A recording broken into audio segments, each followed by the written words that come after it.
this is something that you've set up. Why? Well, I started Student Heart Health in 2009 because several people close to me in my life had been affected by heart conditions that they didn't know that they had. And I think when that happens to you, you feel like you want to do whatever productive thing that you can. So I started to fundraise to hold heart screenings at the university I was studying at in Warwick.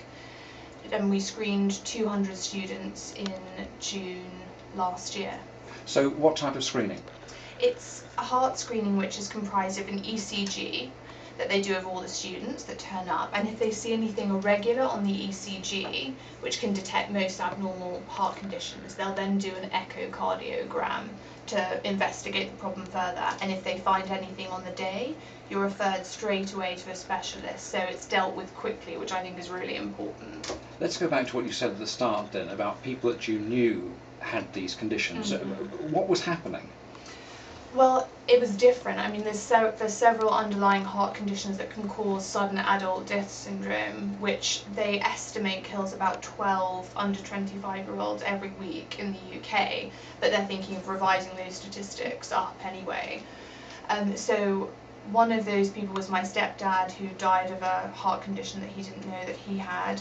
And often it follows a burst of exercise. You don't have to be an athlete, you don't have to be training seriously. It can be a jog or playing tennis. So it's something which can be easily detected, and that's what we're trying to achieve. I suppose the biggest recruiter, if you like, to what you're saying, Fabrice Muamba, who had the cardiac arrest in the middle of that Premiership game and was saved just by chance that there was a heart consultant in the crowd. Incredible how he's come back, but again an unknown condition. Absolutely. I mean, I think what happened to Fabrice Muamba really increased exposure for this, and certainly we had a lot of interest on the Warwick campus following that incident. So it really helped us to boost awareness of the condition. And there's other great charities like Cardiac Risk in the Young, CRY, that I think capitalised on that terrible event to try and educate people and say these things do exist, but you can be screened for them to prevent it happening in this sort of very frightening surprise fashion. You talked of the equipment that was used at Warwick. Was that already available, or did you have to effectively use your communication to get this equipment on site? No, it wasn't available at Warwick. What we did was we raised £3,500 for one day's screening, which is 100 students, and then we hired the charity Cardiac Risk in the Young to come to the university. They provide all the specialists, all of the ECG machines, the echoes, and cardiovascular surgeons as well to be there to talk to people. So the whole thing ran very smoothly. Was it difficult to actually get students to engage with this? Because you've just started at university, perhaps it's freshers, it's alcohol, it's general pushing the boat out. Thinking about your heart probably isn't very high on the list. No, it isn't, and I think that's probably the main ambition of Student Heart Health, is to remind students, we don't want to scare anybody, but just to say, even though you're young and you're sporty and you might feel great, it's good to have a consciousness of heart health from as early in life as you can. Because one of our trustees at the charity, Professor Capuccio, is a specialist in cardiovascular medicine, and he really emphasises how we imprint our heart from our earliest years, and even from before we're born, in fact. So it's important to consider what we put into our body and our lifestyle, certainly when you're a student and there's all these temptations around. So what are the sort of general advice for not only students but people generally on lifestyle choices? Well, on our website, which is www.studenthearthealth.com, we advocate a really simple 4-step plan, and that was devised with the help of cardiac specialists, and we have lots of tips for how you can live that way.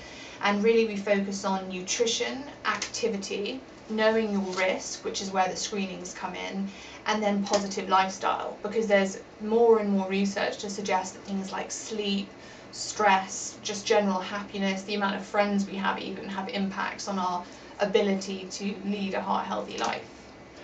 Sadly, we've seen deaths in the London Marathon, and it does seem crazy that you could be doing exercise, which we know is good for you. Absolutely. It does have a certain amount of risk, but I understand there's more risk not doing exercise.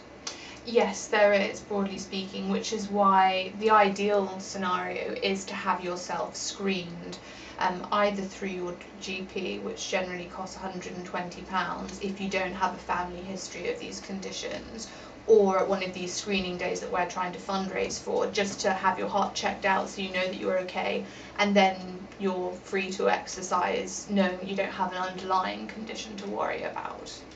So you're here today and your student heart health has been going some time. Yes. What's the next sort of development, if you like? Well, what myself and the 4 trustees of the charity are focused on is we're proud to have established an annual screening programme at Warwick, but most of us are based in Surrey, so we really want to have a screening programme available in our own county. So we're hoping this year, starting in November, to hold screenings for the first time at Surrey Sports Park. So with Coots Bank, Guildford, they're our fundraising partners this year. We've planned to hold that screening, and we're going to try and establish that for the future so that we can really bring awareness to the issue locally. So is that purely people that are using that Surrey Park? It's not open to everybody at this stage? It will be open to everybody. Obviously, I would imagine, depending on our publicity campaign, that there will be more people that are interested in screening than we can provide for, because like I said, one day is usually 100 people, and we try and do 2-day screenings, as I did at Warwick, which is 200. But we just want to raise awareness and then hopefully advocate to schools and other sports facilities to see if they maybe want to do their own fundraiser and put on their own screening. And we're really happy to be that advocacy body to try and encourage people of the value of doing these screenings and fundraising for themselves. So more information from where? Well, you can find more information by following Student Heart Health on Twitter or liking us on our Facebook page for daily health updates and to find out news about what we're doing, and also our website www.studenthearthealth.com. Bianca Nobilo, thank you very much for coming in. Thank you so much, Andy. And it's just gone 1:45.